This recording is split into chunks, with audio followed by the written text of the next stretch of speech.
Hey everybody, it's Gimme Builds. So, I have some information that I've been wanting to share with the maker community and the 3D printing community for a little while now. Something that I discovered while doing a lot of research on Google. So, anyone who prints with PETG and has looked into trying to glue it together, I discovered that the chemical compound of MEK substitute will solvent weld PETG.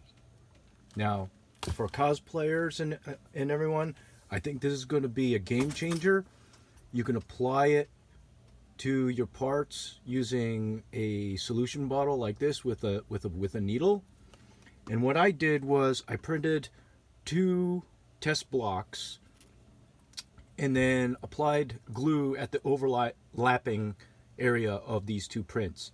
Now, I let it sit clamped for 24 hours so it dried and made sure that there was a thorough bond. So now I'm going to demonstrate how strong this bond is.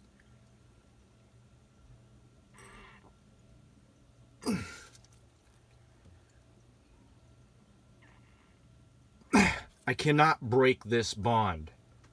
This is the best solvent welding solution for PETG, and that is MEK substitute. You can get this at Lowe's, Home Depot, online. Just make sure that you know your local state laws for regulating this particular solvent. I know some states have specific disposal rules, so look into those. Try MEK substitute if you can on your PETG, and let me know what you think. All right, bye-bye.